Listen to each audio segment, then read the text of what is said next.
السلام عليكم ورحمة الله وبركاته.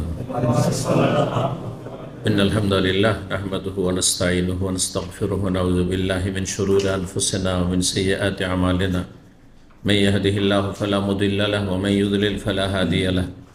وأشهد أن لا إله إلا الله وحده لا شريك له وأشهد أن محمدا عبده ورسوله صلى الله تعالى عليه وعلى آله وصحبه وسلم تسليما كثيرا. أما بعد. সম্মানিত ভাতৃমণ্ডলী, আল্লাহ রাব্বুল আলামিনের প্রশংসা এবং রাসূলুল্লাহ সাল্লাল্লাহু আলাইহি সাল্লামের উপর সালাত ও সালামের পর আজ পহিলা সফর 1446 হিজরি মোতাবেক 5ই আগস্ট 2024 আমাদের ধারাবাহিক আলোচনা আহাদিসুল আম্বিয়া এবং রসুলগণ সম্পর্কীয় হাদিস সহিহ বুখারীতে পর্ব নম্বর 5, হাদিস নম্বর 3344।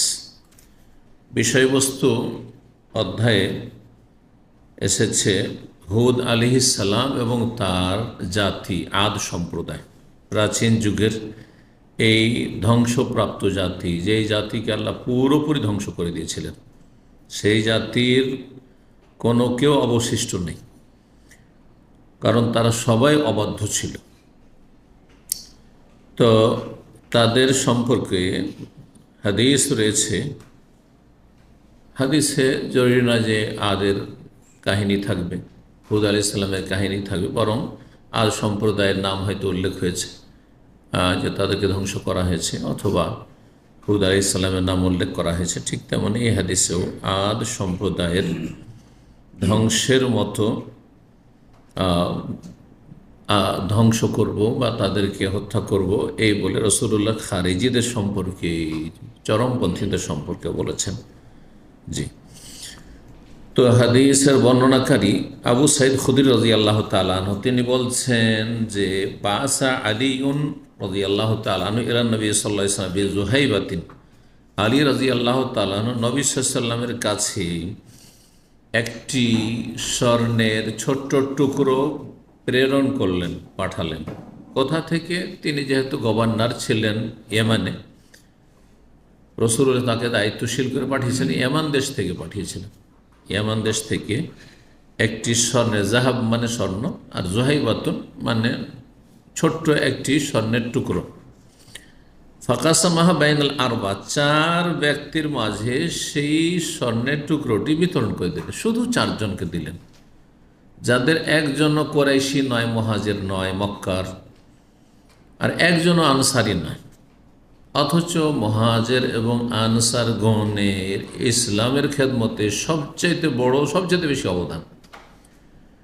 বাহ্যিক বড় একটি প্রশ্নের বিষয় যে আপনজনদেরকে, যারা নিষ্ঠাবান, যারা সবসময় কাজে লেগে আছেন দিন ইসলামের, তাদেরকে মোটেই দিলেন না, কিছুই দিলেন না বাহ্যিক দৃষ্টিতে। কিন্তু নবী সাল্লাল্লাহু আলাইহি সাল্লাম অন্য দৃষ্টিভঙ্গি থেকে তিনি চিন্তা করছেন।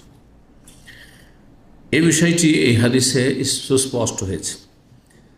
শুধু 4 জনকে, 4 জন বেদুইন, বিভিন্ন গোত্রের নেতৃস্থানীয় ব্যক্তি, বেদুইন যারা সভ্যতা থেকে অনেক দূরে, এবং যারা যদি ইসলাম গ্রহণ করেও থাকে নতুন নতুন, তাহলে তারা দুনিয়া লোভী, দুনিয়ার তুচ্ছ জিনিসের পিছনে ছুটে। সুতরাং আর তাদের প্রকৃতি হচ্ছে কঠোর প্রকৃতির মানুষ, যারা বেদুইন, সভ্যতা বোঝে না, তারা কঠোর প্রকৃতির মানুষ।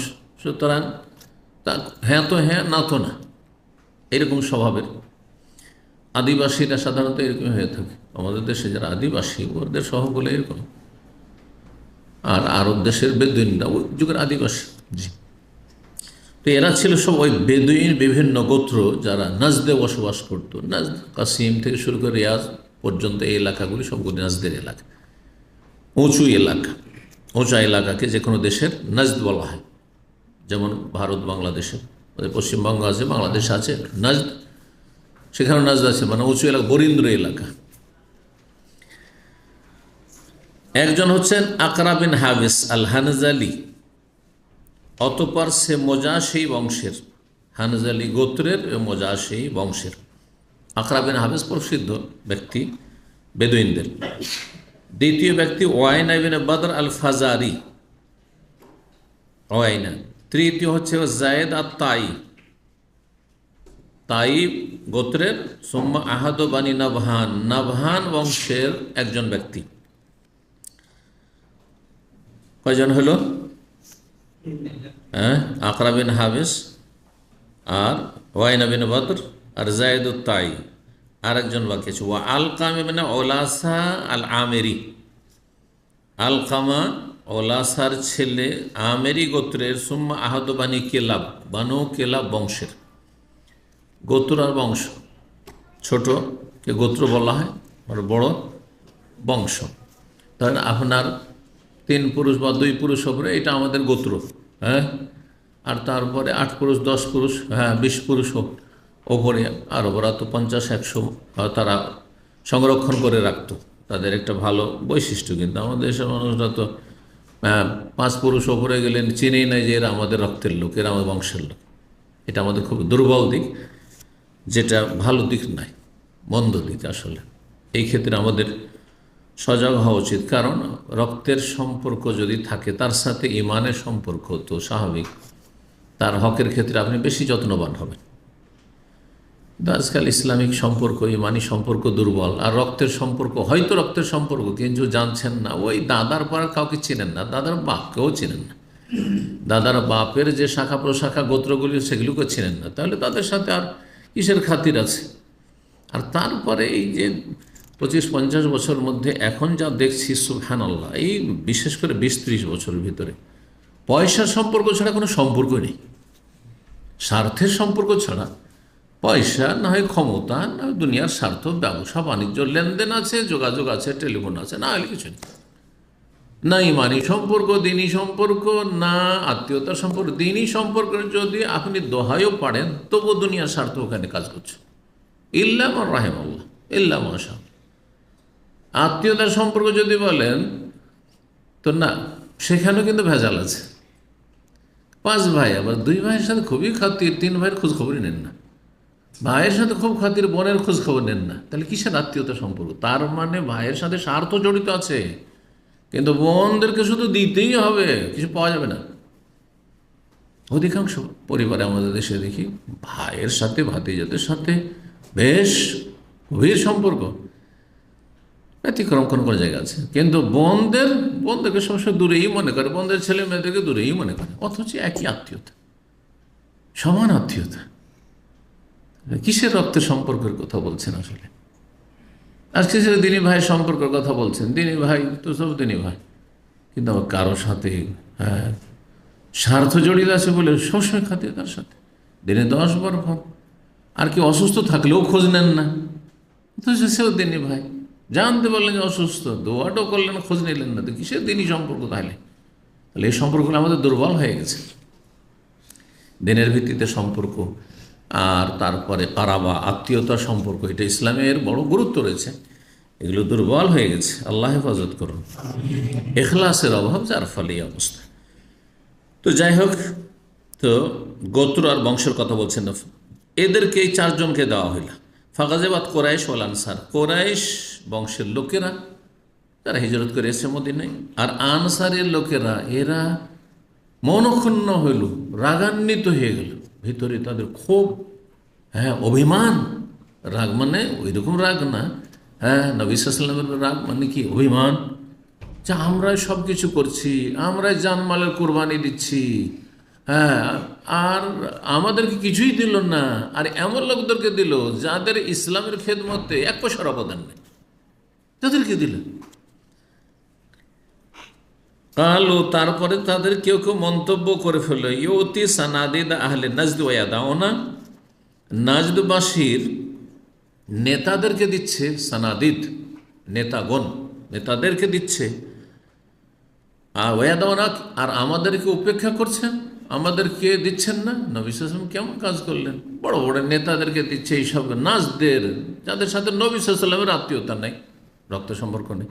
আর নবী সাল্লাল্লাহু আলাইহি ওয়াসাল্লাম রক্ত সম্পর্ক কুরাইশদের সাথে, কুরাইশকেও দিল না, নিজের বংশের কাউকে। এটা কেমন হলো? কালা, নবী সাল্লাল্লাহু আলাইহি ওয়াসাল্লাম শুনতে পেলেন, বললেন আচ্ছা তোমরা এই চিন্তা করেছ, এন্নামা আতা আল্লাহ ফহুম, তোমরা আসলে বুঝুন আমি তাদেরকে ঈমান ইসলামের দিকে আকৃষ্ট করার জন্য তাদের মনোরঞ্জন করেছি। তালিফুল কলব মানে অন্তরকে আকৃষ্ট করে। এরা নতুন নতুন মুসলিম হয়েছে, আর তারপরে এরা হচ্ছে আপনার অসভ্য, এরা হচ্ছে অশিক্ষিত। এদেরকে যদি একটু যদি দানা ছিটানো না যায় তাহলে কখন মোরতাদ হয়ে যাবে, আর মোরতাদ হয়ে গেলে এরা কট্টর আরও শত্রু হয়ে যাবে ইসলামের। এদের শত্রুতাকে ঠান্ডা করা এবং এদের ইমানটা যাতে মজবুত হয়ে যায়, আর ইমান বিমুখ ইসলাম বিমুখে মোরতাদ না হয়ে যায়, জাহান্নামের পথে আবার না চলে যায়। এই জন্য নিউ মুসলিমদের হক আল্লাহ কোরআনে কারিমে বর্ণনা করেছেন যে জাকাতেও তাদের হক রয়েছে নিউ মুসলিমদের। কারণ নতুন নতুন মুসলমান হয়েছে, তার পরিবার থেকে বঞ্চিত হয়েছে, ধন সম্পদে বঞ্চিত হয়েছে, আত্মীয় স্বজনদের মায়া মমতা থেকে বঞ্চিত হয়েছে। তারপরে যদি তাদের পাশে না দাঁড়ান তো হতে পারে শয়তান সুযোগ নিতে পারে যে একুলো হারাইলাম ওইকুলো হারাইলাম, যাদের কাছে আসলাম তারাও কোনো রকম খোঁজ খবর নিচ্ছে না, যা ফিরে যাও।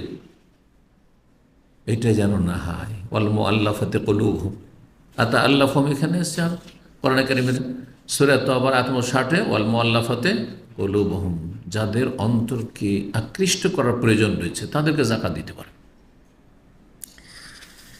এই জন্য তাদেরকে দিলাম। ফাআকবালা রাজুলুন, এতে আনসারি আর কোরাইশ এরা তো বুঝে গেল, কিন্তু জনৈক ব্যক্তি, সে হয়তো মুনাফিক ছিল, সেই ব্যক্তি এগিয়ে আসলো। গায়রুল আইনান, সে দেখতে কেমন ছিল? তার চোখগুলি বসা বসা ছিল, চোখগুলো বসে আছে যেন।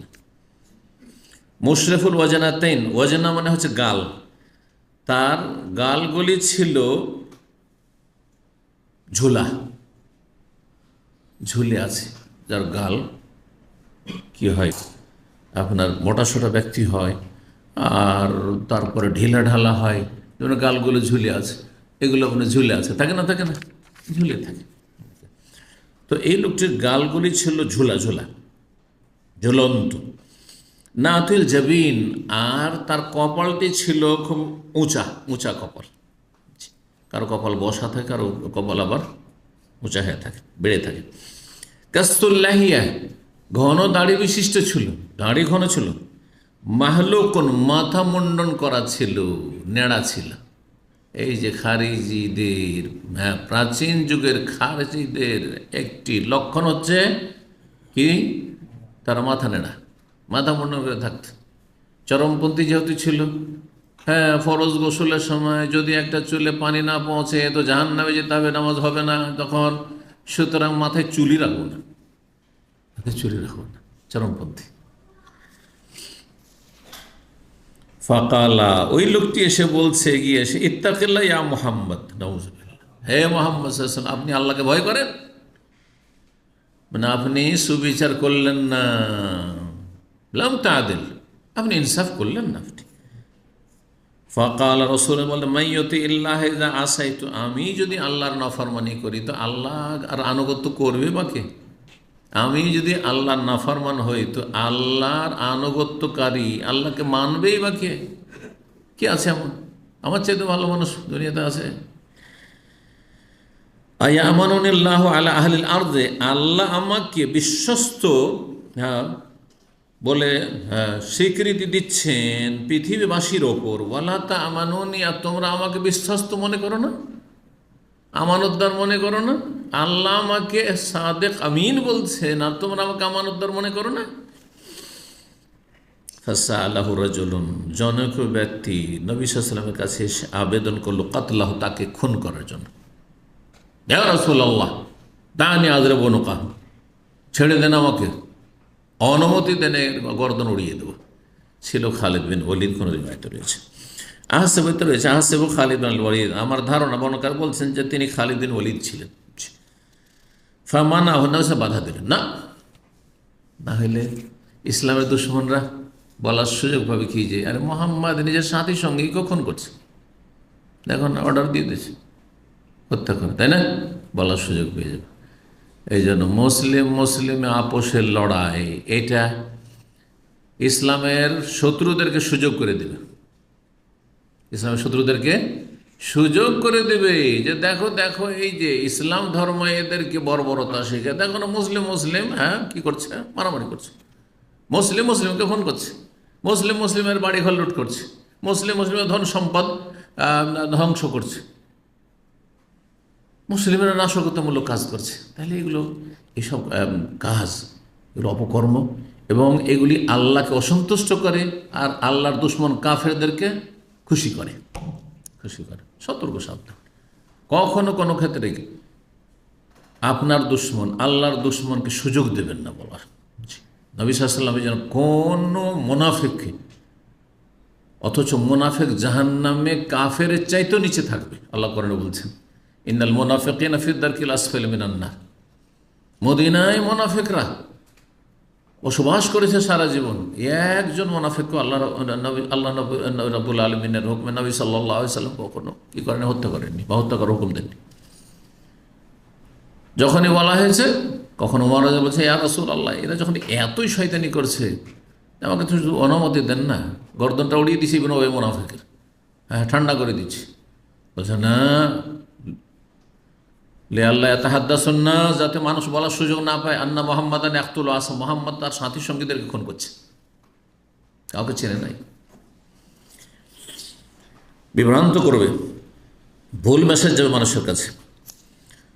ফালাম্মা ওয়াল্লা, যখন লোকটি ফিরে চলে গেল এই কথা বলে, নবী সাল্লাল্লাহু আলাইহি ওয়াসাল্লাম বললেন ইন্না মিন দিজি হাযা, আর কোন রিওয়ায়াত আও ফি আকিবে হাযা, দিজি মানে প্রজন্ম, জেনারেশন, নসল, এর নসলে, এর বংশধরে, বংশ, নিশ্চয় এর বংশে, আউফি আকেবে হাজা, এর প্রজন্ম, আকেবে মানে তার পেছনে যারা আসবে, তার পরবর্তী, তার মানে তার বংশধর, তার বংশে এমন কিছু লোক কি হবে, লোকের আবির্ভাব হবে বা জন্মাবে, কওমন এমন এক সম্প্রদায়, ইয়াকরাউনাল কোরআন, তারা কোরআন খুব পড়বে। তাহলে কোরআন পড়লে আর কোরআন হাফেজ হইলেই যে জান্নাতি তা নয়, আর কোরআন পড়লে আর কোরআনের কারি হইলে আর হাফেজ হইলেই যে হ্যাঁ তারা খুব নেক লোক, পরহেজগার লোক, না, মোটেই নাই। এরা একরান কোরআন খুব পড়বে, কিন্তু লা ইউজাউযু হানাজিরহুম, তাদের এই কোরআনের তেলাওয়াত তাদের কণ্ঠনালীর নিচে নামবে না, শুধু এখানে জবানে তেলাওয়াত করবে, কলবে অন্তরে নামবে না, কোরআনের কথা তাদের অন্তরে নামবে না, পরোয়া করবে না। জঙ্গিদেরকে বলেন কোরআন কারীমের কথা যে আল্লাহ বলেছে উলিল আমরি মিনকুম, হ্যাঁ তোমরা শাসকদের বৈধ কাজ আনুগত না, ঢালাও হবে কাফের, পরোয়া নেই। তাদেরকে বলে যে নবী সাল্লাল্লাহু আলাইহি ওয়াসাল্লাম বলেছেন যে আরে জিহাদ, হ্যাঁ যেই সেই বলতে পারে না, কোনো আলেম মুফতি বলতে পারে না, হ্যাঁ বরং ইন্নামাল ইমাম, শাসক হচ্ছে ঢাল স্বরূপ, তার নেতৃত্বে লড়াই হবে, জিহাদ হবে, যাতে অরাজকতা না হয়। তো তারা এই হাদিসগুলিকে এমনভাবে উপেক্ষা করে যেন এগুলো রসুলের হাদিসই নয়, সহিহ বুখারীর হাদিস, বুঝতে পেরেছেন?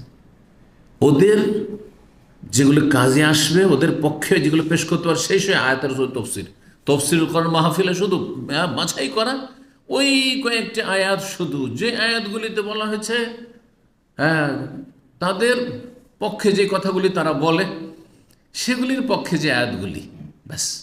কিন্তু সবগুলি সমন্বয় নিয়ে যে ইসলাম, সেগুলোও যেমন আপনার অপরিষ্ঠিক আছে, তার সাথে অন্য আয়াতগুলিকে সমন্বয় করতে হবে, না না না। তো এইরকম চরিত্র তাদের। অন্য রিওয়ায়াতে রয়েছে তাহকিরুনা সালাতাকুম মা সালাতিহিম, তোমরা যদি তাদের সাথে নামাজ পড়ো, এই খারিজি জঙ্গিদের সাথে, তাহলে তোমাদের নামাজকে তোমরা তুচ্ছ মনে করবে। সাহাবা কেরামদের বলছেন যে ওদের নামাজে তোমাদের নামাজ তুচ্ছ মনে হবে। আরে কি রে, আমার ওদের কাছে কিছুই না, এত পরেশগার, এত কান্নাকাটি করে নামাজ পড়ে, এত লম্বা সেজদা রুকু করে, এত সময় ধরে খুশু খুশুর সাথে নামাজ পড়ে। কোরআন তেলাওয়াত তোমাদের তেলাওয়াত তাদের সামনে তুচ্ছ, তোমাদের ইবাদতবন্দি তাদের সামনে তুচ্ছ। মনে হচ্ছে ওরা অনেক সিনিয়র। সাহাবাই কেরাম সমাধান করে বলছেন অবিশ্বাস, কিন্তু ঈমান বা কোরআনের তাসির তাদের অন্তরে মোটে হবে না, এখানেই থেকে যাবে, কণ্ঠনালী থেকে যাবে। ইয়ামরুকুনা মিনাদ দ্বীন, তারা দিন ইসলাম থেকে বেরিয়ে যাবে, ইসলামের আনুগত্য থেকে বেরিয়ে যাবে। মরুকাস সাহমি মিনার রামিয়া, যেমন তীর বেরিয়ে চলে যায় শিকারী পশুকে ছেদ করে, ভেদ করে। শিকারী পশুতে যখন তীর দ্রুত বেগে ছাড়া হয়, তখন এপার থেকে ফুটা করে ওপার দিয়ে পাশে চলে যায়। আর যদি দ্রুত ফুটে এভাবে চলে যায়, তো তীরটা নিয়ে দেখবেন যে ওতে এক ফোঁটা রক্ত লেগে নেই, আর একটা পশম পর্যন্ত লেগে নেই, ভেদ করে বেরিয়ে চলে গেছে। ওই রকম হয়ে তারা কি করবে, ইসলাম থেকে এমনভাবে বেরিয়ে যাবে যে ইসলামের নামগন্ধ পর্যন্ত থাকবে না তাদের ভিতরে। এটা সহি অর্থ, কিন্তু অনুবাদক আরেকটা ভুল অর্থ করেছে, সেটা নিজের খেয়াল খুশি। কোন ভাষ্যকার, আরবি ভাষ্যকার এভাবে ব্যাখ্যা করেনি। কি বলছে? মরুকাসামে মিনার রামিয়া, যেমন তীর বেরিয়ে চলে যায় ধনুক থেকে। তো রামিয়াতুন মানে ধনুক নাই, প্রথম কথা। তারপরে ধনুক থেকে তীর বেরিয়ে চলে যায়, তো ওখানে তুলনা কিসের সাথে? ইসলাম থেকে তারা বেরিয়ে যাবে এমনভাবে যে ধনুক থেকে যেমন তীর বেরিয়ে যায়, এটা দ্রুত বেগে শুধু, কিন্তু বেরিয়ে চলে গেল আর তারপরে তাতে কোনো রকমের, তাতে কোনো লক্ষণ থাকলো না, এটা আসলে বোঝানোর উদ্দেশ্য।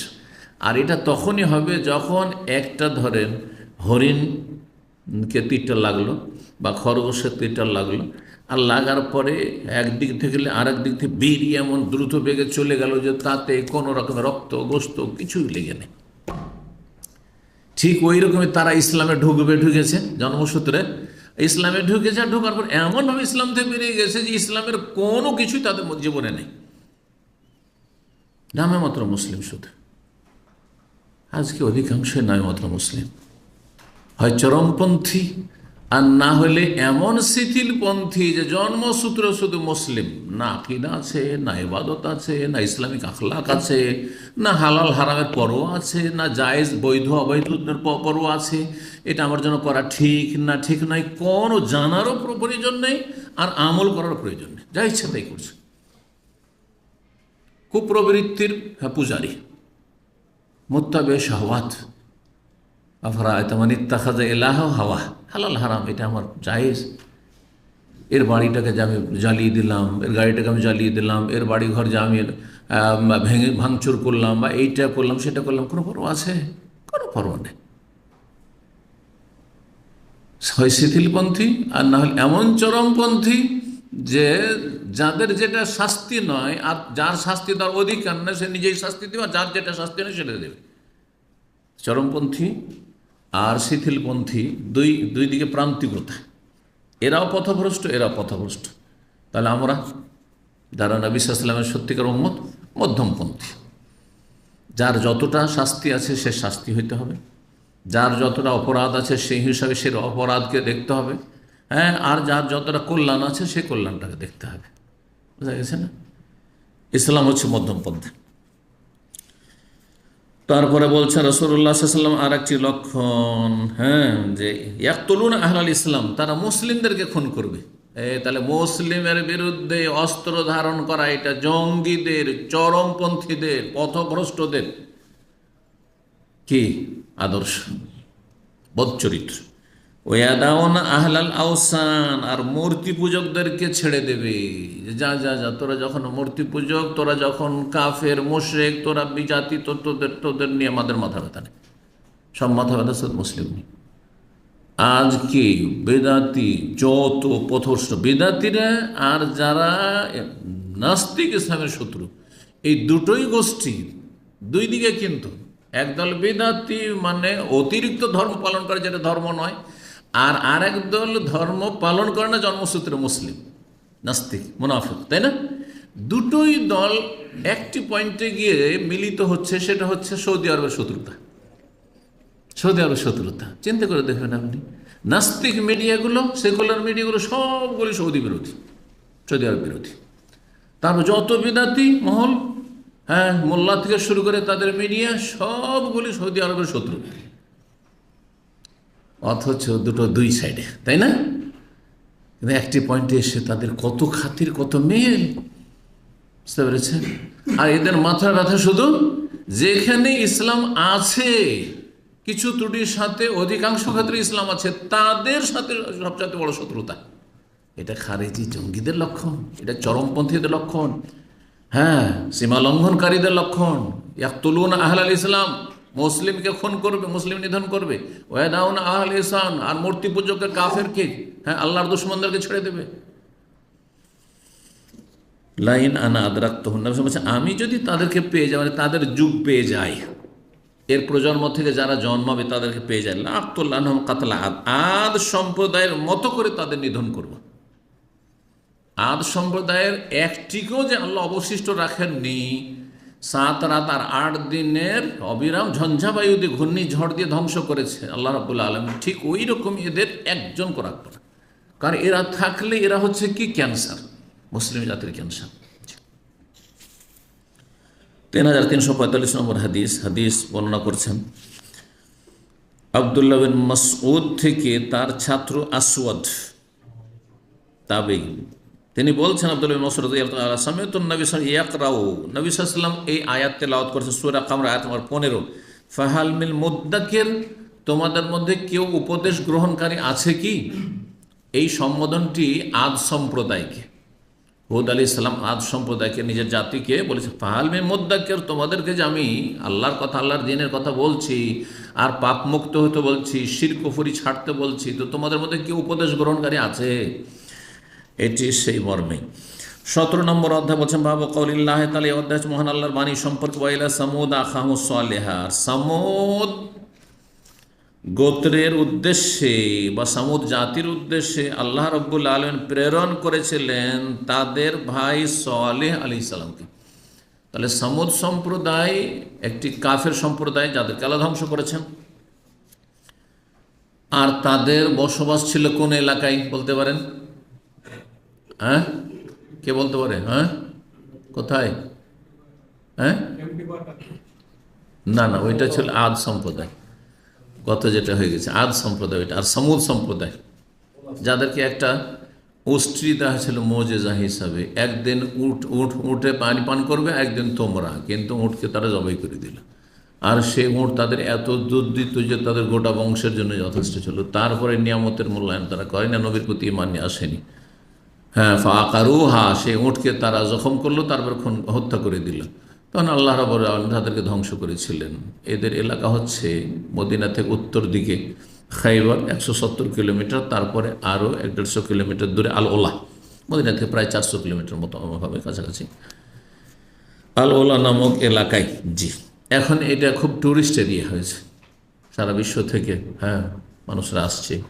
আর সেসব প্রাচীন সভ্যতা মানুষ দেখে যাচ্ছে, যারা যাচ্ছে। যদি আল্লাহর আযাবের জায়গা, এইসব জায়গায় গেলে দ্রুত সেখান থেকে প্রস্থান করার চেষ্টা, সেখানে অবস্থান করা জায়েজ না মুসলিমের জন্য। তো এই সামুদ সম্প্রদায়ের নবী ছিলেন সালেহ আলাইহিস সালাম, তাদের ভাই মানে তাদের স্বজাতি। কারণ আসল ভ্রাতৃত্ব হচ্ছে দ্বীনি ভ্রাতৃত্ব। আর যদি মুসলিম না হয়, আপনার মায়ের পেটের ভাই যদি নাস্তিক হয়, আপনার ভাই নয়। হ্যাঁ, যদি ইসলাম থেকে বেরিয়ে যায়, হ্যাঁ, মোরতাদ হয়ে যায়, তো আপনার ভাই না, সে আল্লাহর দুশমন, আপনার দুশমন। এই মর্মে গত আলোচনায় বলেছি। সুতরাং এখানে তাদের ভাই মানে স্বজাতি, ভাই মানে কোনো ভাই নেই, মানে মানবতার ভাই বলে কোনো ভাই নেই। হ্যাঁ, এই পরিভাষা ইসলামে নেই, যে একটা হচ্ছে দ্বীনি ভাই আর একটা হচ্ছে মানবতার ভাই, হ্যাঁ, হিউম্যানিটির ভাই, এরকম কিছু নেই। তো এই ছিল আয়াত। তারপর আরেকটা আয়াত, কাযযাবা আসহাবুল হিজরিল মুরসালিন, হিজরের অধিবাসীরা রসুলগণকে মিথ্যা মনে করেছিল। রসুলগণকে, একজন রসুল আল্লাহ পাঠিয়েছেন, কাকে? সালেহ আলাইহিস সালামকে। তো রসুলগণকে আল্লাহ কেন বললেন? এই জন্য বললেন, একজন রসুলকে অস্বীকার করা মানে সবাইকে অস্বীকার করা। সুতরাং কেউ যদি সমস্ত নবীকে মানে, ইহুদি খ্রিস্টান সমস্ত নবীকে মানে, কিন্তু মুহাম্মদ সাল্লাল্লাহু আলাইহি ওয়াসাল্লাম মানে না, তাহলে সমস্ত রসুলকে অস্বীকার করল। কারণ মুসা আলাইহিস সালাম, ঈসা আলাইহিস সালাম, জাকারিয়া, ইয়াহইয়া, যে এসেছেন নবী হয়ে, সবাই ভবিষ্যৎবাণী করেছেন যে শেষ নবী আসবে, হ্যাঁ, তার প্রতি তোমরা ঈমান নিয়ে আসবে। তার মানে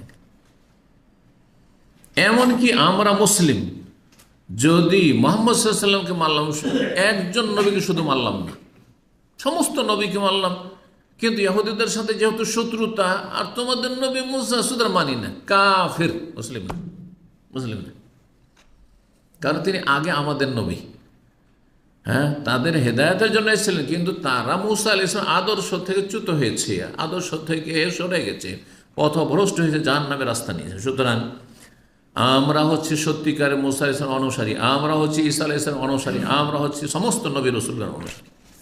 আমরা বেশি হক রাখি। এই কথাই তো বলেছেন মহরমের সিয়াম সম্পর্কে নবী নাহনু আহাক্কু বিমূসা মিনকুম, আমি বা আমরা বেশি হক রাখি মুসা আলাইহিস সালামের অনুসরণ করার। জি, কারণ আমাদের মধ্যে কি রয়েছে, অরিজিনালিটি রয়েছে, আমরা খাঁটি অনুসারী, আর তোমরা হচ্ছে শুধু দোহাই পাড়ো, তোমরা মুসার নাম ব্যবহার কর, নাম ভেঙে খাও। যেমন আজকাল মুসলিম সমাজে যত পীরপন্থী মাজারপন্থী আছে, এরা আশেকে রসুল বলে, কিন্তু নবী সাল্লাল্লাহু আলাইহি ওয়াসাল্লামের আদর্শ থেকে অনেক দূরে চলে গেছে। সুতরাং তারা নবী সাল্লাল্লাহু আলাইহি ওয়াসাল্লামের অনুসারী নয়, নামের মতো দোহাই দিয়ে থাকে শুধু। তো এই ছিল আয়াত। আর ওই হিজর হচ্ছে মৌদে সামুদ, ওই যে সামুদ সম্প্রদায়ের বা জাতির বাসস্থান বা এলাকা, সেই আলোলা বর্তমান শহরের নাম। তো হিজর একটি জায়গার নাম, তাহলে ওই জায়গা আলোলা। আর এখানে আরেকটি আয়াতে সূরা আনামের আয়াত 138 হচ্ছে হারসুন হিজরুন। হারসুন মানে ক্ষেত, আর হিজরুন ক্ষেত মানে ফসল। তো হারসুন হিজরুন মানে ফসল, সুরক্ষিত ফসল, সুরক্ষিত ফসল। জি, আরও মুশরিকরা প্রাচীন যুগে শিরক করত, তো কিছু ফসলকে দেবদেবীর নামে সেগুলো উৎসর্গ করে, এটা দেবদেবীর নামে। অকুল্লু মামনুইন ফাহুয়া হিজরুন, প্রতিটি নিষিদ্ধ বস্তু বা নিষিদ্ধ জায়গা হচ্ছে হিজর। কোনো নিষিদ্ধ যদি বস্তু থাকে বা জায়গা থাকে, স্থান যেখানে প্রবেশ নিষিদ্ধ জায়গা এটি, তাহলে সেটা হিজর। অমিনহ, এখান থেকে কোরআনে সূরা ফুরকানে 2 বার করে হিজর শব্দটি রয়েছে, 22 নম্বর আয়াতে, 53 নম্বর আয়াতে। হিজরাম মাহজুরা, হিজরাম মাহজুরা মানে নিষিদ্ধ।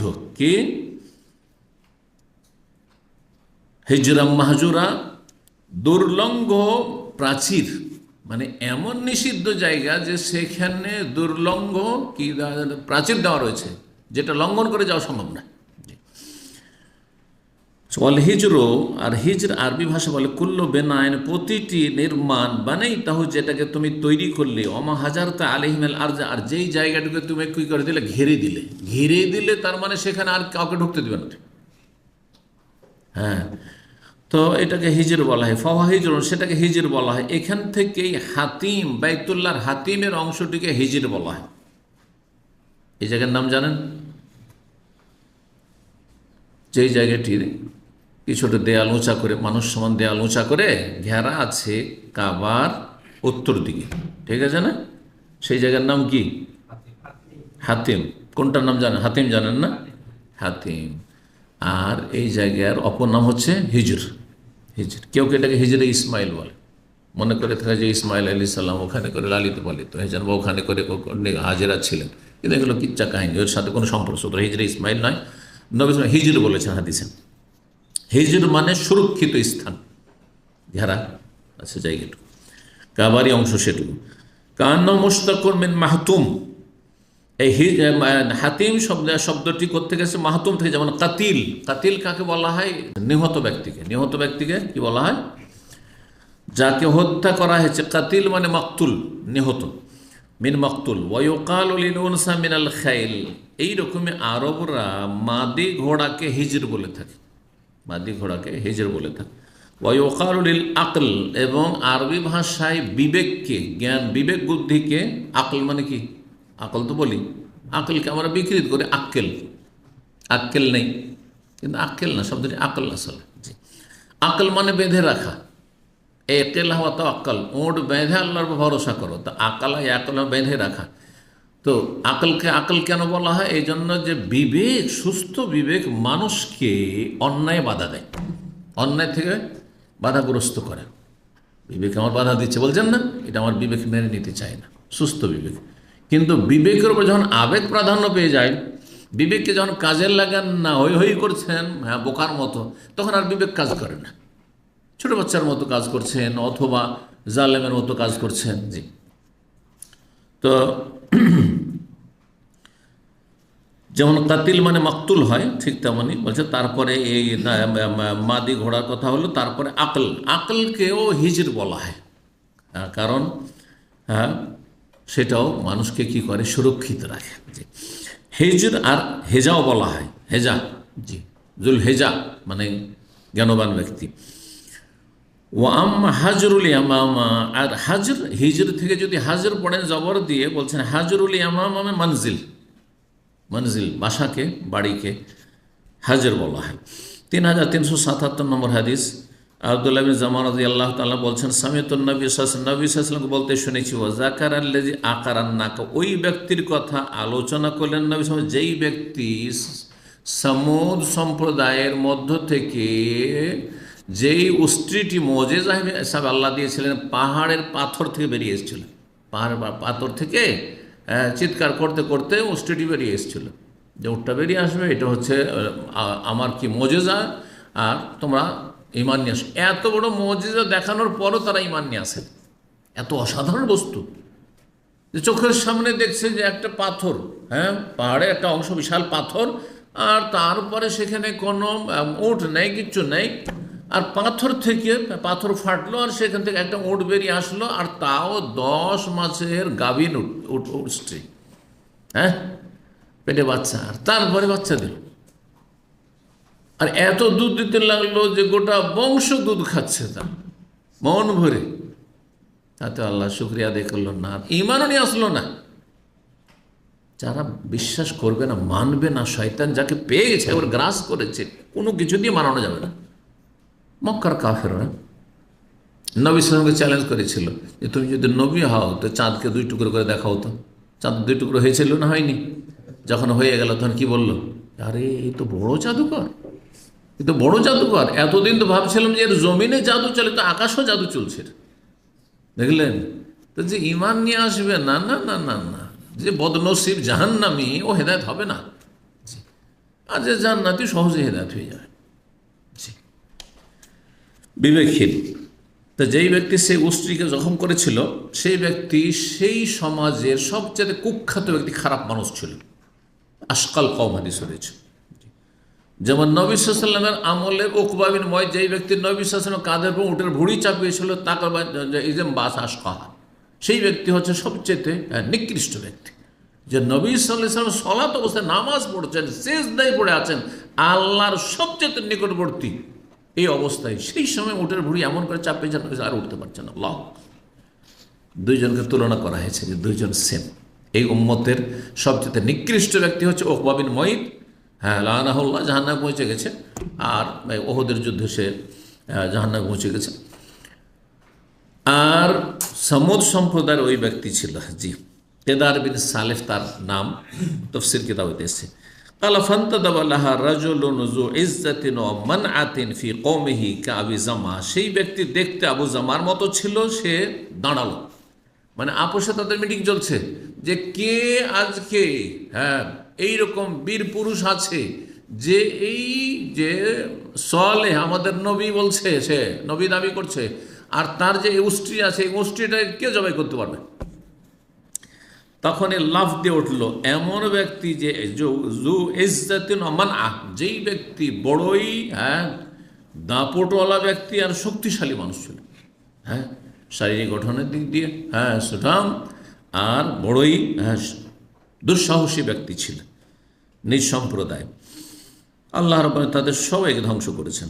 3378 নম্বর হাদিস, মানুষ আব্দুল্লাহ বিন দিনার ইবনে উমর রাদিয়াল্লাহু তাআলা আনহু থেকে আন্না রাসূলুল্লাহ মান নাযাল হিজরা, নবী সাল্লাল্লাহু আলাইহি ওয়াসাল্লাম যখন তাবুকের যুদ্ধে যাচ্ছিলেন, তো তাবুক যেহেতু উত্তর দিকেই, তাবুক আর মদিনার মাঝখানে হচ্ছে এই সামুদের এলাকা, হ্যাঁ যেহেতু মদিনা থেকে তাবুক প্রায় 700-750 কিলোমিটার, 700 কিলোমিটার বেশি, আর তার মাঝামাঝি জায়গা হচ্ছে আল ওলা।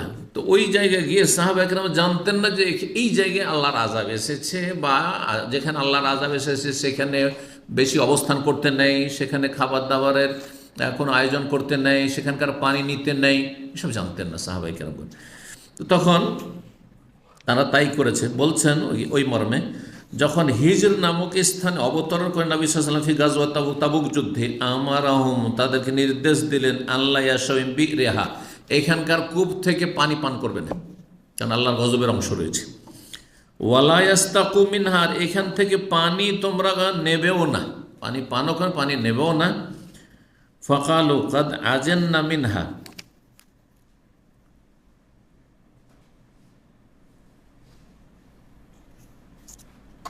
ও হাদিস শুনেছে না 3377। ও না না না, সমস্যা আছে। আপনাদের কাছে হাদিসের কিতাব আছে না? ও, এখানে একটা কথা বলতে হতো, এই যে অধ্যায়টা পুরো আছে, এই যে সামুদ সামুদ সম্প্রদায়, সেটা কোন কোন নসখাতে বুখারীর নেই টোটালে। তা আপনাদের ওখানে সামুদের আলোচনাই নেই, ওই হাদিসগুলো সামুদের আছে।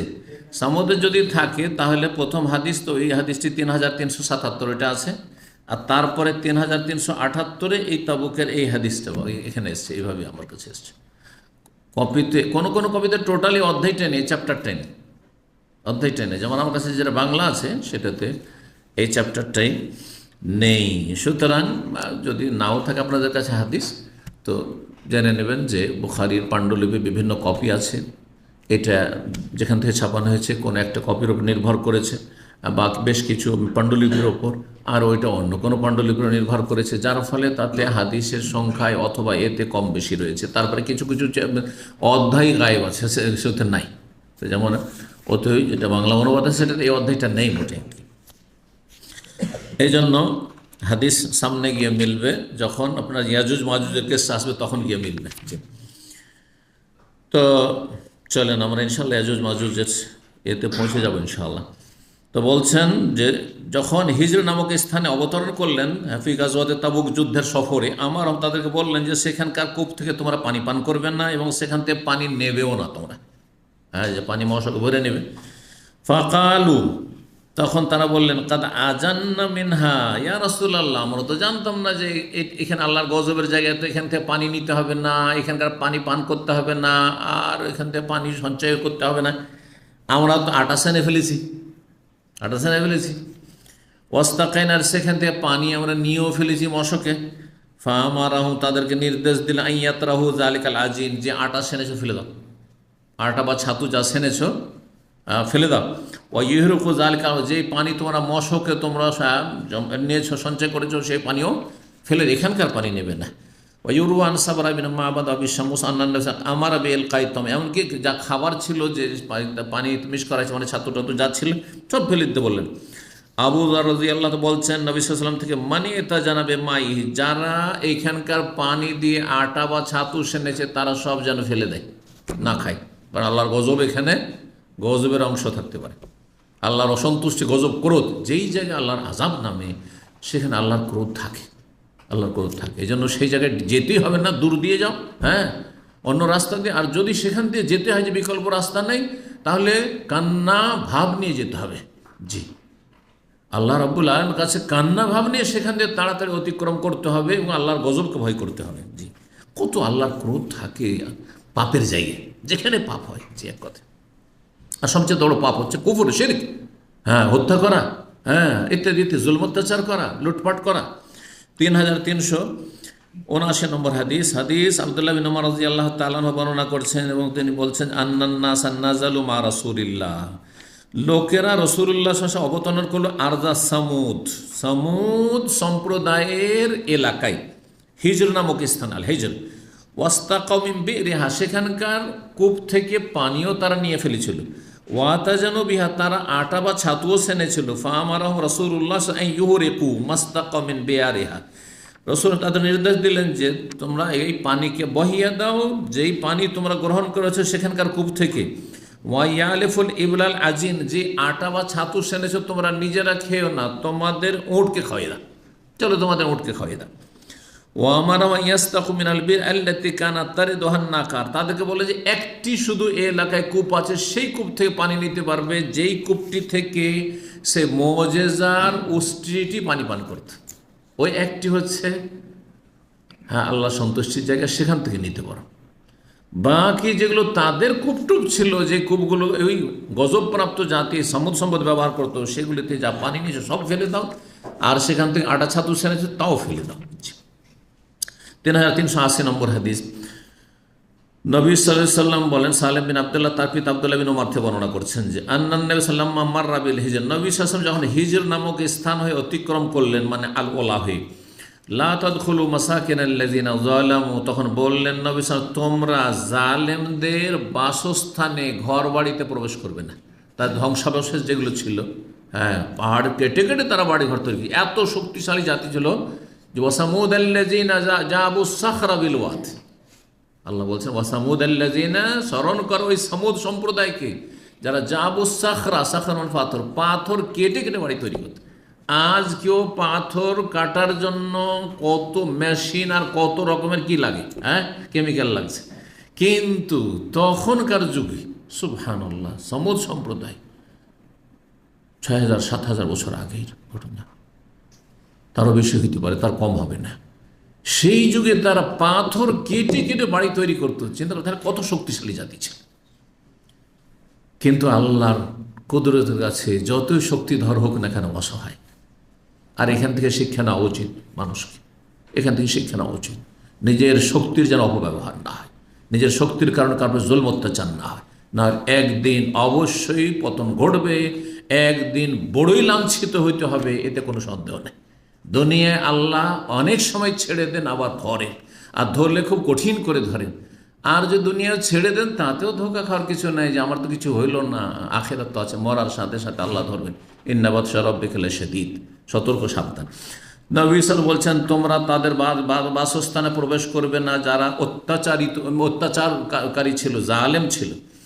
লা তাদখুলু মাসাকিনাল্লাযিনা যালামু, যারা জালেম তাদের বাড়ি ঘরে প্রবেশ করবে না। ইল্লা আন তাকুনু বাকিনা, তবে যদি প্রবেশ করতে হয় তাহলে তোমরা কান্না অবস্থায় প্রবেশ করবে।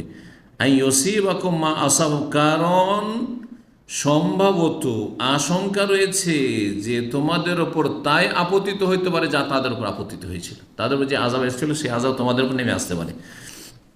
নবী সাল্লাল্লাহু আলাইহি ওয়াসাল্লামের রাস্তা ওইটাই দিয়ে তাবুকে যাওয়ার জন্য, এই জন্য থুম্মা তাকান্না বেরেদাহি, নবী সাল্লাল্লাহু আলাইহি ওয়াসাল্লাম নামলেন না সেই জায়গায়, উটের পিঠে, বাহু আল্লাহ রাহলে, উটের পিঠেই বসেছিলেন, এবং তিনি তার মাথাটাকে চাদর দিয়ে পুরো ঘুমটা দিয়ে ঢাকার মতো করে ঢেকে নিলেন, আর তাড়াতাড়ি করে সেখান থেকে প্রস্থান করলেন, বিদায় চলে গেলেন, সেখানে মোটেই অবস্থান করলেন না। জি, 3381 নম্বর হাদিস। হাদিস বর্ণনা আব্দুল্লাহ বিন ওমর বলছেন, রাসূলুল্লাহ সাল্লাল্লাহু আলাইহি ওয়াসাল্লাম বলেন, লা তাদখুলু মাসাকিনাল্লাযিনা যালামু আনফুসাহুম, যারা জালেম তাদের বাড়ি ঘরে প্রবেশ করবে না, জালেমদের বাড়ি ঘরে প্রবেশ করবে না। হতে পারে আল্লাহর গজব আছে, কত যে পাপ হয়েছে সেখানে, কত যে অন্যায় হয়েছে। জি, ইল্লা আন তাকুনু বাকিন, তবে কান্না করতে করতে যাবে, যদি যেতেই হয় তাহলে কান্না করতে করতে যাবে। আইয়ুসিবাকুম মা আসাবাহুম, কারণ আশঙ্কা রয়েছে যে তোমাদের তাই আপতিত হইতে পারে যা তাদের উপর আপতিত হয়েছিল। 7 নম্বর অধ্যায় বাব কিসসাতে ইয়াজুজ ও মাজুজ, এই অধ্যায় হচ্ছে ইয়াজুজ মাজুজের কাহিনী সম্পর্কে এবং মহান আল্লাহ রাব্বুল আলামিনের এই বাণী তাফসীর সম্পর্কে। আল্লাহ বলছেন, ইন্না ইয়াজুজ ও মাজুজ মুফসিদুনা ফিল আরদ, নিশ্চয়ই ইয়াজুজ আর মাজুজ এরা পৃথিবীতে বিপর্যয় সৃষ্টি করেছে। ইয়াজুজ মাজুজ যে ঘটনা সূরা কাহফে রয়েছে, সেই ইয়াজুজ মাজুজ কোন জাতি, এই নিয়ে অনেক কল্পনা জল্পনা রয়েছে, কিন্তু আগের অনেক কল্পনা জল্পনা, অনেক ভবিষ্যৎবাণী অবাস্তব হয়েছে। সুতরাং কোনো একটা নির্দিষ্ট জাতির সাথে ফিট করে দেওয়া এটা মোটেই নিরাপদ নয়। এক সময় যখন কমিউনিস্টরা, রাশিয়া সোভিয়েত ইউনিয়নের কমিউনিস্টরা যখন 1917-এর রক্তাক্ত বিপ্লবের পরে স্টালিন হবিস এর যে রক্তাক্ত বিপ্লব, যেখানে লক্ষ লক্ষ মুসলিমদেরকে খুন করেছিল, আর তারপরে যে বিপ্লব নিয়ে এসেছিল আর ইসলাম নিষিদ্ধ করেছিল, ইসলাম চর্চা নিষিদ্ধ করেছিল, নামাজ রোজা হজ যাকাত সব কিছু নিষিদ্ধ, ইসলামে বই পুস্তক রাখা নিষিদ্ধ, ইসলাম শেখানো নিষিদ্ধ, কোরআন পড়ানো নিষিদ্ধ। এটা একবারে আজকের থেকে প্রায় 32-33 বছর আগে এই নিষেধাজ্ঞা উঠেছে। মদিনা ইউনিভার্সিটিতে যখন আমরা ছাত্র, প্রথম ব্যাচের এই রাশিয়ার ছেলেরা লেখাপড়ার জন্য সুযোগ পায় মদিনা ইউনিভার্সিটি। তার আগে মদিনা ইউনিভার্সিটি থেকে আসা কঠোর নিষিদ্ধ ছিল, কেউ যদি গোপনে চলে আসে সৌদি আরবে লেখাপড়া করার জন্য তাহলে তার মৃত্যুদণ্ড ছাড়া কোনো উপায় ছিল না। আর এরকম একজনের ঘটনা, সে এরকম এসেছিল, সে দেশে যেতেই তাকে হত্যা করা হয়েছিল। জি, এই হচ্ছে জালেমরা। তো এদের সম্পর্কে ওই যুগে 1917 পরে অনেক বড় বড় মনীষীরা ভারত উপমহাদেশের বা অন্য অন্য দেশেরও তারা মন্তব্য করেছিল যে ইয়াজুজ মাজুজ মনে হয় ফাসাদ সৃষ্টিকারী জাতি হচ্ছে এই কমিউনিস্টরা। কিন্তু তারপরে ধ্বংস হয়ে গেছে 90-এর দশকে, 1990-এর দিকে শেষ হয়ে গেছে, টুকরো টুকরো হয়ে গেছে। শুধু রাশিয়াটা বড় হয়ে থেকেছে, আর বাকি বিভিন্ন মুসলিম দেশগুলি সব স্বাধীন হয়ে গেছে আলহামদুলিল্লাহ। জি, আল্লাহ পুরোপুরি তাদেরকে ইসলামের বাস্তবায়নে তৌফিক দান করুন। যদিও নামেই মুসলিম দেশ, কিন্তু কাজের বেলা তো মুসলিম দেশ। আল্লাহ হেফাজত করুন এবং আল্লাহ হেদায়েত দান করুন, তৌফিক দান করুন, সুমতি দান করুন, সুজ্ঞান দান করুন। তারপরে ইয়াজুজ মাজুজ আরও নানা জাতিকে ফিতনা ফাসাদ সৃষ্টিকারী জাতিকে বলা হয়েছে, কিন্তু আসলে ইয়াজুজ আল্লাহ জানে। তবে ইয়াজুজ মাজুজ এরা হচ্ছে নূহ আলাইহিস সালামের বংশ থেকে। নূহ আলাইহিস সালামের 4 ছেলের এক ছেলে ছিল ইয়াফাস, আর এক ছেলে ছিল হাম, সাম, ইয়াফাস আর কেনান। এই 4 ছেলে। কেনান তো কাফের হয়ে ধ্বংস হয়ে গেল, ইমান নিয়ে আসলো না, ডুবে ধ্বংস হলো। আর বাকি থাকে তাহলে হাম আর সাম। হাম থেকে, হাম কালো ছিলেন, ওখান থেকে আফ্রিকান জাতি বলা হচ্ছে, আল্লাহ তাআলা আলাম। আর সাম ছিলেন সাদা, আর এই সাদা থেকে শ্বেতাঙ্গ ইউরোপিয়ান এবং এশিয়ান, সব এশিয়ান যারা সাদা, আর আপনার কি বলছে ইউরোপিয়ান যারা ধরেন এই চেহারার। আর ইয়াফাস হচ্ছে নাক চেপটা মুখ চেপটা জাতি বলা হচ্ছে, চাইনিজ, মোগল, এইসব জাতিকে বলা হয়েছে। এখন এইসব জাতির মধ্যে বিশেষ একটা ফিতনা ফাসাদ সৃষ্টিকারী জাতি আছে, যেই জাতিটা প্রাচীর দিয়ে ঘেরা আছে। সেই জাতি একসময় প্রাচীর কে ধ্বংস করে তারা পৃথিবীতে বিচরণ করবে, আর সারা পৃথিবীতে বিশাল ধরনের ফিতনা ফাসাদ সৃষ্টি করবে। বড় ধরনের একটি ফিতনা হবে। এটি কিয়ামতের একটি বড় লক্ষণ, যে 10টি কিয়ামতের লক্ষণ, তার একটি লক্ষণ হচ্ছে ইয়াজুজ মাজুজ। তো ইয়াজুজ মাজুজ সম্পর্কে লম্বা আর এখানে বলবো না, যেহেতু আমাদের উদ্দেশ্য হচ্ছে হাদিস, এবং তার আগে আয়াতের তফসিরগুলি রয়েছে, সংক্ষেপে সেগুলি বলবো। তো মহান আল্লাহর বাণী, ইয়াসআলুনাকা আন যিল কারনাইন, হে নবী তোমাকে লোকেরা জিজ্ঞাসা করছে জুল কারনাইন সম্পর্কে। জুল কারনাইন মানে 2 শিংওয়ালা। 2 শিংওয়ালা মানে এই নয় যে দুটো তার শিং ছিল মানুষের, সেই রাজার, বরং কেউ বলেছে সারা পৃথিবীর অধিকাংশ এলাকায় তার রাষ্ট্রীয় ক্ষমতা ছিল, সেই জন্য বলা হয়েছে পূর্ব পশ্চিম। আর কেউ বলেছেন তার দুটো বড় বড় চুল ছিল, দুটো বেনি ছিল, সেই জন্য বলা হয়েছে। এক কথায় বড় শক্তিধর শাসক ছিল। সেই জুলকারনাইন একটা প্রাচীর তৈরি করে দেয়, কারণ এরা দুনিয়াতে এসে মানুষকে খুব অশান্তিতে রেখেছিল। সেই প্রাচীরের কথা সূরা কাহফে রয়েছে, আয়াত নম্বর 83 থেকে 92। সাবাবা, সাবাবন মানে রাস্তা ধরলেন। এই জুলকারনাইন রাজা পৃথিবীর ভ্রমণ করেছিলেন। পূর্ব দিকের সফর করেছেন, পশ্চিম দিকে সফর করেছেন, আর উত্তর দিকে সফর করেছেন, কিন্তু দক্ষিণ দিকের কথা নেই। কেন নেই? কারণ দক্ষিণ দিকে সব সাগর আর সাগর। দক্ষিণ দিকে যদি ভারত থেকে দক্ষিণ দিকে যান তো ভারত মহাসাগর, ঠিক না? এইখানে যদি আরব থেকে দক্ষিণ দিকে যান, ইয়ামানের পরে তো কি সব সাগর সাগর। আফ্রিকা থেকে দক্ষিণ দিকে যান তো সাগর, সব সাগর। যার ফলে দক্ষিণ দিকের সফর শেষ হয়ে যাবে, এখানে ইয়ামানে গেলে শেষ হয়ে যাবে, অথবা ভারতের চেন্নাই মাদ্রাজ গেলে শেষ হয়ে যাবে, তাই না? তারপরে কিছু দ্বীপ আছে, যেন মালদ্বীপ আছে, শ্রীলঙ্কা আছে, মালয়েশিয়া আছে, ইন্ডোনেশিয়া আছে, এগুলো দ্বীপ আছে ভারত মহাসাগরে। পূর্ব দিকে দীর্ঘ আল্লাহর জমিন আছে, একবারে চাইনা জাপান পর্যন্ত, তাই না? তো পূর্ব দিকে সফর করেছেন, তিনি ভ্রমণ করেছেন, আর পশ্চিম দিকে ভ্রমণ করেছেন। তো পশ্চিম দিকে তখন আমেরিকা আবিষ্কারী ছিল না, সুতরাং আটলান্টিকের আপনার কেনারা পর্যন্ত, মানে ইউরোপের শেষ প্রান্ত পর্যন্ত। আর উত্তর দিকে তো বুঝতে পারছেন, উত্তর দিকে আপনার রাশিয়া আর অন্য যে দেশগুলি রয়েছে। এক কথায় এই 3টি তার সফরের কথা সেখানে রয়েছে। তো তিনি প্রস্তুতি নিলেন সফরে, আর তারপরে 3 দিকে সফর করে সেই দিকে এই আয়াতের একটা অংশ হচ্ছে সাবাবা, তারিকান, রাস্তা ধরলেন। তারপরে যখন উত্তর দিকে গেলেন, তখন সেখানে দেখলেন যে একটি জাতি রয়েছে। সেই জাতি অভিযোগ করলো যে ইয়াজুজ মাজুজ কি করছে, আমাদের এলাকায় ফিতনা ফাসাদ সৃষ্টি করছে। তখন তিনি বলেন, আতুনি জুবার আল হাদিদ, তোমরা লোহার পাতগুলি নিয়ে এসো। এই জোবার এই জোবরাতনের বহুবচন মানে এলকেতা টুকরো, লোহার টুকরোগুলো নিয়ে আসে, পাতগুলো নিয়ে আসে। হাত্তা ইযা সাওয়া বাইনা সাদফাইন, দুই পাহাড়ের মাঝখানে যখন কি করলেন, সাদাফাইন মানে সাদ্দাইন জাওয়ালাইন, দুই পাহাড়ের মাঝখানে, ইবনে আব্বাস বলছেন দুই পাহাড়ের মাঝখানে যেই রাস্তা দিয়ে তারা পৃথিবীর দিকে আসছিল, যে সব এলাকায় মানুষ বসবাস করে, সেই জায়গাটিকে বিশাল শক্ত প্রাচীর দিয়ে তিনি সীসা ঢালাই করে, সীসা গলিয়ে প্রাচীর দিয়ে ঘিরে দিলেন। জাবালাইন এখানে বলা হয়েছে, যেমন ওই বলছে সাদাফাইন আর সাদ্দাইন দুটো মানে জাবালাইন, দুই পাহাড়। খারজান মানে পারিশ্রমিক, যে তার পারিশ্রমিক দিতে চাইলে কথা বলে। কাল অনফুকু, এখন তোমরা আগুন ফুৎকার দাও, আগুন জ্বালা আর আগুন ফুকো। হাতে যা জ্বালাহ নারান, যখন আগুন দাও দাও করে জ্বলতে কাল আতুনি উফরে আলহ কেতরা, নিয়ে আসো আমার কাছে, তাতে আমি গলিত তামা ঢেলে দিই, তামা ঢেলি। কেতরান আসুব আলহ রসাসান, জি তামা। ইকারুল হাদিদ, কেউ বলেছেন যে লোহা, কেউ বলেছেন যে পিতল, তামা, ইবনে আব্বাস বলছেন তামা ইত্যাদি আর কি। ফামাস্তাউ আই আযহারুহু, আর তারপর আয়াত নম্বর 97তে সূরা কাহফের বলছেন যে তারপরে এমন শক্ত প্রাচীর আর উঁচা প্রাচীর তৈরি করলেন যে তার উপরে চড়তে সক্ষম হল আর ইয়াজুজ মাজুজ। ইয়াজুজ মাজুজরা প্রতিদিন চলে আসতো আর এদিকে সে ফিতনা ফাসাদ সৃষ্টি করতো, আর সেই প্রাচীরের ওপর দিয়ে টপকে আসতে তারা সক্ষম হলো না। অমাস্তাউল্লাহ নাখবা, এবং ছিদ্রও করতে পারলো না, যে ছিদ্র করে ঢুকবো।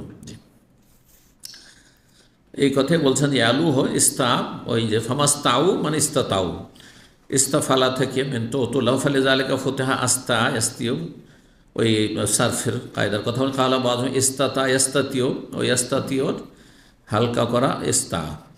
ফামাস্তাউ ইয়াজমাস্তাতাউল্লাহ নাকবা, ছিদ্রও করতে পারে না। কালা হাযা রাহমাতুম মির রাব্বি, তখন এই যুলকারনাইন রাজা বলেন এটি আমার রবের অনুগ্রহ, যে তোমাদের সুরক্ষার আমি ব্যবস্থা করতে পারো, নিরাপত্তার ব্যবস্থা করতে পারো।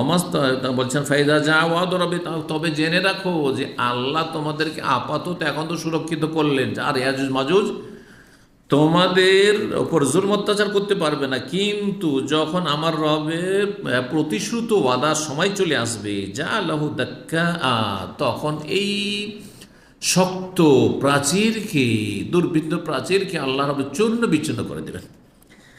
আয়াত নম্বর 57-58 রয়েছে, মানে আলজাকাহু বিল আরদ, সেটাকে সমতল করে দেবেন। আরবরা নাকাতুন দাক্কা, নাকাতুন দাক্কা বলে লাসানাওয়া, যেই উষ্ট্রির চূড়া থাকে না বা কুজ থাকে না। আর দাক্কা কুমিল আরদ মানে সমতল ভূমি, যেই ভূমি, যেই জমিন শক্ত এবং শুকিয়ে যাওয়া। ওয়াকান ওয়াদ রব্বি হাক্কা, আর আমার রবের ওয়াদা প্রতিশ্রুতি হচ্ছে সত্য। তারাকানা বাদম ইয়ামাইদ ইয়ামুজু ফি বাদ, যেই দিন ইয়াজুজ মাজুজ পৃথিবীতে বেরিয়ে আসবে, সেই প্রাচীর ছিদ্র করে সেই দিন তাদের বিশাল একটা অংশ আর একটা অংশের ওপর ঝাঁপিয়ে পড়বে তরঙ্গমালার মতো, সাগরের যে তরঙ্গ ঢেউ এইরকম। এই ছিল আয়াত নম্বর 98-99। তারপরে আর একটা সূরা আম্বিয়া, তো ইয়াজুজ মাজুজের কথা এসেছে সেখানে। হাত্তা ইযা ফুতিহাত ইয়াজুজ ও মাজুজ ওয়া হুম মিন কুল্লি হাদাবি ইয়ানসিলুন, যখন ইয়াজুজ মাজুজের সেই প্রাচীর কি করা হবে, উন্মুক্ত করে দেওয়া হবে, তখন তারা প্রতিটি উঁচু জায়গা থেকে দ্রুত বেগে ছুটে আসবে, আর সারা পৃথিবীতে তারা ফিতনা ফাসাদ সৃষ্টি করবে। কালা কাতাদা হাদাবন মানে আকামাতুন, টিলা, উঁচু জায়গা। কালা রাজুল নবী সাল্লাল্লাহু আলাইহি সাল্লাম, জনক ব্যক্তি নবী সাল্লাল্লাহু আলাইহি ওয়াসাল্লাম বললেন যে রাআইতু সাদ্দা, তিনি বললেন যে আমি সেই প্রাচীরটি দেখেছি, মিসলাল বুরদিল মুহাব্বারে, নকশাওয়ালা চাদরের মতো, নকশা বিশিষ্ট চাদরের মতো, নকশা করা চাদর যেমন দেখতে লাগে, ঠিক ওই রকমই সেই প্রাচীরটি ছিল। কালা কাদরা আই তহু, আমি কাদরা কালা নবী সাল্লাল্লাহু, তুমি দেখেছো? সে বলছে যে আমি দেখেছি। 3346 নম্বর হাদিস বর্ণনা করেছেন যায়েনব বিনত আবি সালমা, তিনি বর্ণনা করছেন তা না 3346, না উল্টো পাল্টা চলে আসলো, এখানে নাম্বারগুলো ভুল করেছে। এখন ঠিক করেছেন, ঠিক না? আমরা 44-এর পরে এখন না, আগে 45 ছিল, 45 পরে এখন 46। এই যে এইটুকু আপনাদের মনে হয় ছিলই না, পরে আসছে, মাশাআল্লাহ, ঠিক আছে। এইখানে গড়বড়, তাহলে এইখানে এই প্রেসের মাথা খারাপ হয়েছে। 3346 হাদিস নম্বর 46, তাহলে ওই যে 45-এর পরে, তো 45-এ কী ছিল? 45-এ ছিল আমার ওই আপনার এই সম্পর্কে, হ্যাঁ, আদ আদ আদ জাতি সম্পর্কে, আদ আর হুদ, হুদ আলাইহিস সালাম এবং তার বংশধর সম্পর্কে। তো এখন ওদের হাদিসে ফিরে আসলাম তাহলে, তাই না? জি হ্যাঁ।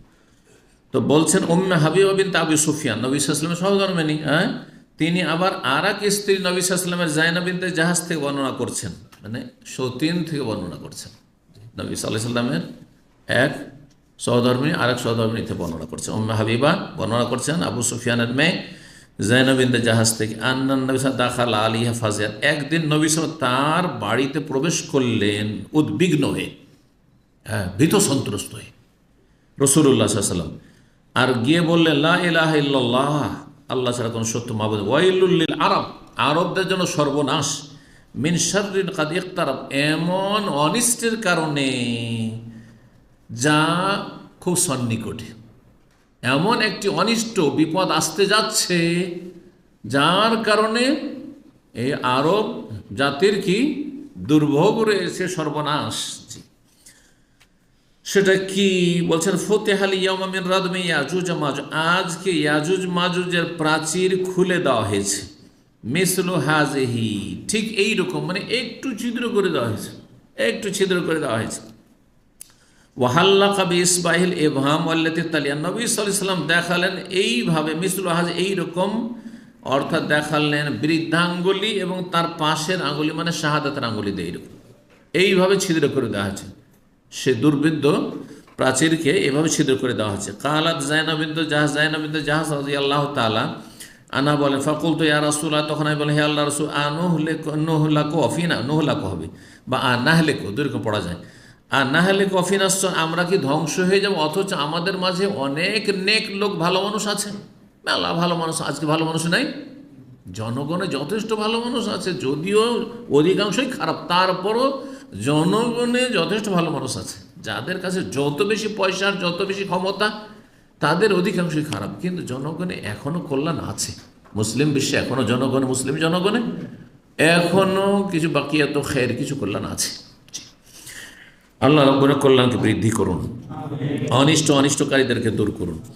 তো বলছে যে আমরা কি ধ্বংস হয়ে যাব, আর অন্য রেওয়ায়েত বা কেউ কেউ বলেছে আনুহলাকু, আমাদেরকে কি ধ্বংস করে দেওয়া হবে, অথচ আমাদের মাঝে নেক লোকেরা বেঁচে আছেন। কালার নাম ইদা কাসরাল খাবাস, যখন পাপ বেড়ে যাবে বেশি, খাবাস মানে মাসি, যখন পাপের কাজ বা পাপাচার বেশি হয়ে যাবে, তখন ভালো মানুষ থাকা সত্ত্বেও আল্লাহ আযাব দিয়ে ধ্বংস করে দেবেন।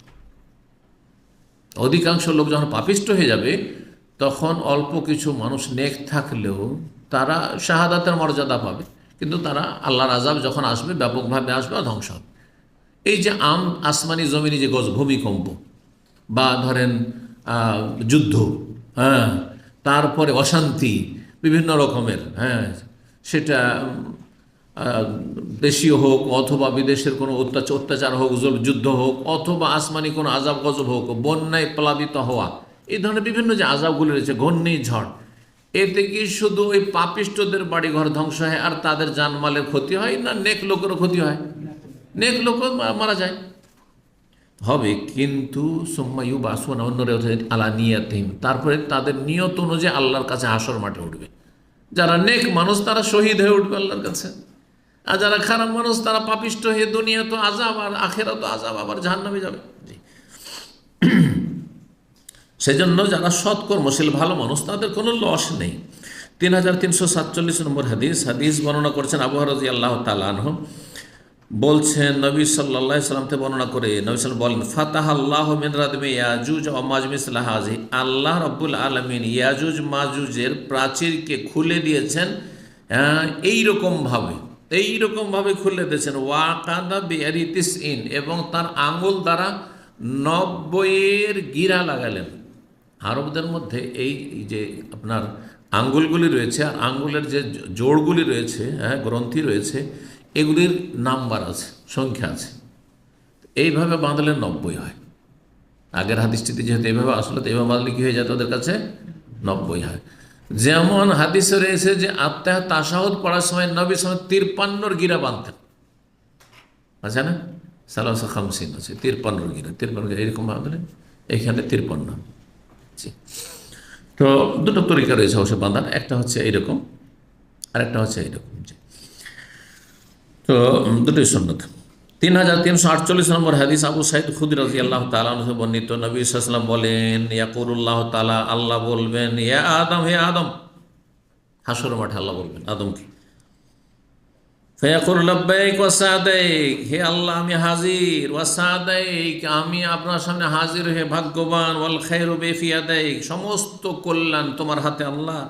ফায়াকুল, তখন আল্লাহ বলবেন, আখরিজ বাসান্নার, জাহান্নামীদের দল বের করে দাও, তুমি তোমার সন্তানদের জাহান্নামীদেরকে আলাদা করে দাও, বের করে দাও। কালা, তখন আদম বলবেন, ওমা বাসন্নার, হ্যাঁ জাহান্নামীদের দল কতটা আর কোনটা, কতটা বের করব? কালা মিনকুল্লি আলফিন 999 প্রত্যেক 1099 জনকে বের করে দাও। আল্লাহ, আদম আলাইহিস সালামকে বলবেন তোমার সন্তানদের মধ্যে জাহান্নামী বের করে দেয়, সংখ্যা কত?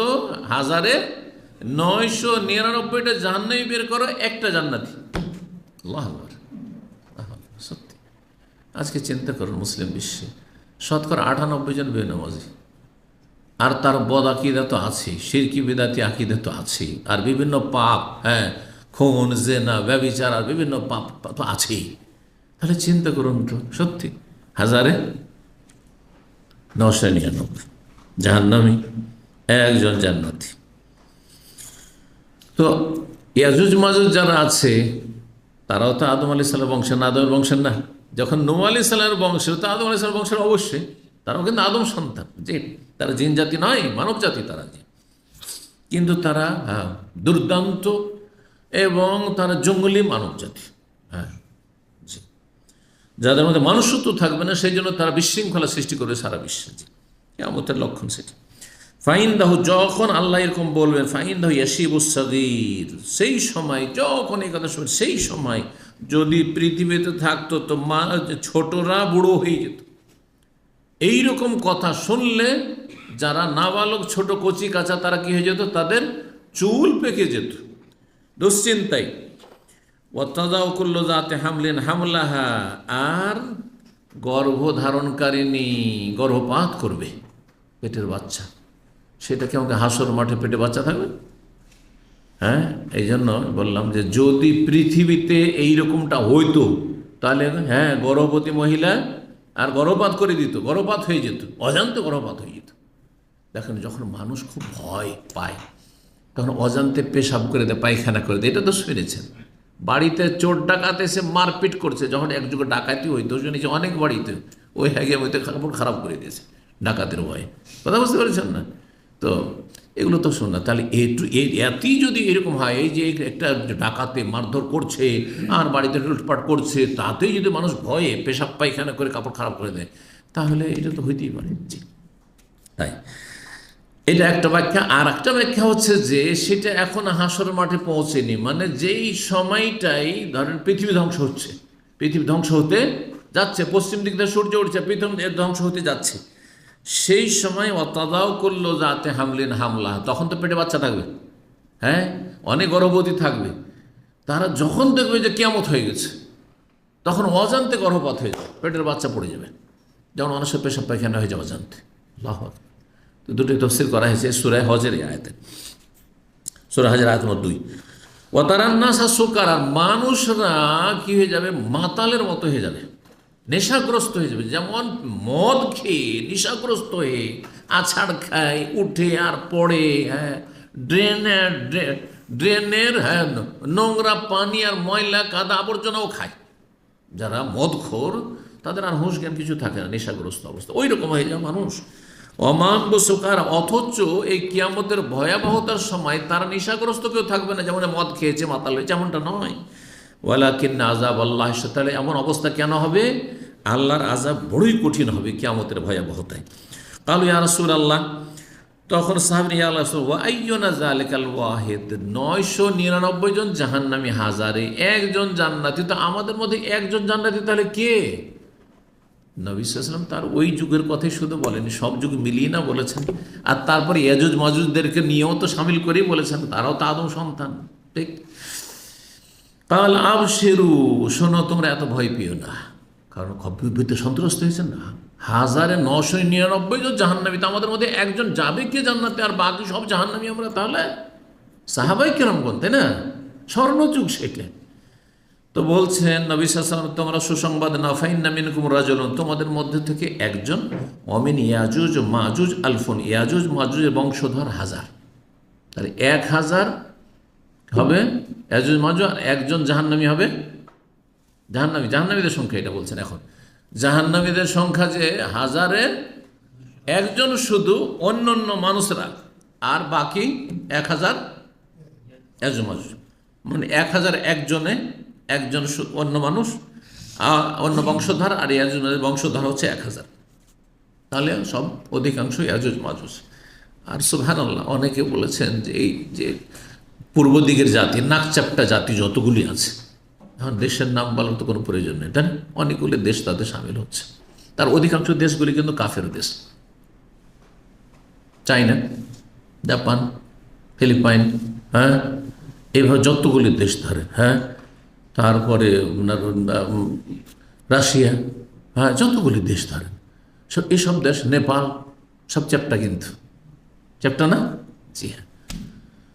তো এইরকমই জাতি হবে চ্যাপ্টা, কিন্তু এরা তো এই মানুষের সাথে সভ্যতায় চলে এসছে, কিন্তু এই ধরনের জাতিটাই হবে, হ্যাঁ। আর সেই দিকটাই সেই প্রাচীর রয়েছে। এখন আজকে কেউ সায়েন্সের যুগে বলে না, কোথায় আছে, এগুলো উদ্ভট কথা, না, মোটেই না। দুনিয়ার সব কোথায় আবিষ্কার করে ফেলেছেন, হ্যাঁ, এমন কিছু আছে যে মানুষ জানেই না, যেমন কিছু পৃথিবীতে আছে, আল্লাহর জমিনে আছে। তো আমরা কোরআন এবং হাদিসের কথা, ওয়াহির কথা বিশ্বাস করি, জি।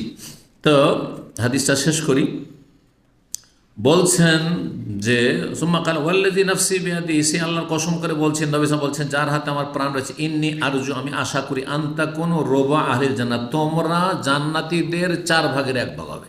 মানে মুসা, ঈসা, ইব্রাহিম, আগের যত উম্মত এসেছে সেগুলি মিলে 3 ভাগ, আর তোমরা 4 ভাগের 1 ভাগ, টোটাল জান্নাতের 4 ভাগের 1 ভাগ তোমরা।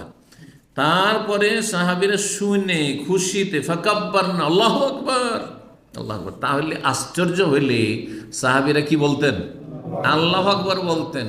আর আমাদের দেশি তরিকায় সুবহানাল্লাহ, সুবহানাল্লাহ। বরং এটি হচ্ছে সহিহ সুন্নাহর কাছাকাছি। জি, খুশির খবর হলে অথবা আশ্চর্য হলে আল্লাহু আকবার বলা, যদিও সুবহানাল্লাহ ঠিক আছে, আল্লাহর তাসবিহ, আশ্চর্য হলে কিন্তু এটি সহিহ সুন্নাহ দ্বারা প্রমাণিত। ফাকালা আরজু, আমি আশা করি, আনতা কোন সোলস আহলি জান্নাত, জান্নাতের 3 ভাগের 1 ভাগ তোমরা হবে, 1/3 আরও বাড়িয়ে দেন নবী সাল্লাল্লাহু আলাইহি ওয়াসাল্লাম, আল্লাহর কাছে আশা করছি আমি। আরও শোনেন, ফাকাব্বারনা, আমরা শুনে তো আরও খুশিতে আল্লাহু আকবার, ফাকাব্বারনা, তাকবীর পাঠ করতে শুরু করলাম। ফাকালা, তারপরে বললেন নবী সাল্লাল্লাহু আলাইহি ওয়াসাল্লাম, আরজু, আমি আশা করি, আনতা কোন নিসফা আহলিল জান্নাহ, তোমরা জান্নাতীদের অর্ধেক তোমরাই হবে। সমস্ত উম্মত মিলে, আদম থেকে শুরু করে ঈসা আলাইহিস সালাম মতো যত উম্মত, সব মিলে অর্ধেক জান্নাতি, আর শেষ নবী সাল্লাল্লাহু আলাইহি ওয়াসাল্লামের উম্মত হচ্ছে অর্ধেক জান্নাতি। আল্লাহু আকবার, আলহামদুলিল্লাহ। ফাকাব্বারনা, সাহাবীরা বলছে, আমরা তাকবীর দিলাম জোরে। ফাকালা, বললেন নবী সাল্লাল্লাহু আলাইহি ওয়াসাল্লাম, মা আনতু ফিন্নাস ইল্লা কাশশারাতিস সাওদা ফি জিলদি সাওরিন আবিয়াদ, তোমরা হবে জান্নাতে, মা আনতু ফিন্নাস ইল্লা কাশশারাত, বা যত মানুষ রয়েছে তার মধ্যে তোমরা, মা আনতু ফিন্নাস ইল্লা কাশশারাতিস সাওদা, তোমরা হচ্ছ মানব সমাজে কালো লোমের মতো, ফি জিলদে সাওরিন আবিয়াজ, সাদা বলদের, হ্যাঁ, শরীরে বা চামড়ায়, সাদা বলদের চামড়া। গোটা গরুটা হচ্ছে কিসের? বলদটা বা ষাঁড়টা সাদা, আর তাতে একটাই বা দুটি কি আছে? কালো, হ্যাঁ, লোম আছে। ঠিক ওই রকম তোমরা। আর তাহলে অধিকাংশগুলো অন্য অন্য উম্মতের, আর তারাই যাবে জাহান্নামে বেশি, আর তোমাদের সংখ্যা জাহান্নামে অল্প হবে। জি, আওকাশাত, অথবা এর বিপরীত করে বলে আওকাশারাতিন বায়দা, অথবা সাদা, তোমরা হচ্ছে সাদা লোমের মতো, ফি জিলদে সাওরিন আসওয়াদ, কালো গরুর শরীরে। জি, এই ছিল হাদিস। আর এখানে আজকের আলোচনা শেষ করছি। জাযাকুমুল্লাহ খাইরান ওয়া সাল্লাল্লাহু আলা মুহাম্মদ ওয়া আলা আলিহি ওয়া সাহবিহি আজমাইন। আল্লাহ রাব্বুল আলামিন আমাদেরকে যেন নেক হায়াত দান করেন, রুজিতে বরকত দান করেন, দুনিয়া আখিরাতের সার্বিক কল্যাণ দান করেন, ভালোদেরকে আল্লাহ শক্তিশালী করেন, মন্দদেরকে আল্লাহ নির্মূল করেন, এবং ভালো শাসক আল্লাহ মুসলিমদেরকে দান করেন। খারাপ শাসকদের জুলম অত্যাচার থেকে আল্লাহ আমাদের হেফাজত করেন, তাদের অনিষ্ট দিয়ে তাদেরকে লাঞ্ছিত করেন। আল্লাহ যাকে চান সম্মানিত করেন, যাকে চান লাঞ্ছিত করেন, যাকে চান আল্লাহ ক্ষমতা দিয়ে থাকেন, যাকে চান আল্লাহ রাব্বুল তার কাছ থেকে ক্ষমতা কেড়ে নিয়ে থাকেন। সুতরাং দুনিয়া পেয়ে প্রতারিত হবেন না। আল্লাহ রাব্বুল আলামিনের হাতে সমস্ত ক্ষমতা। আল্লাহ রাব্বুল আমাদেরকে ভালো অবস্থায় রাখেন, আল্লাহ সন্তুষ্টি অর্জনের তৌফিক দান করেন, আল্লাহর অসন্তুষ্টি কথা কাজ থেকে বেঁচে থাকার তৌফিক দান করেন, আল্লাহ শুকরিয়া আদায়ের তৌফিক দান করেন। জাযাকুমুল্লাহু খাইরান।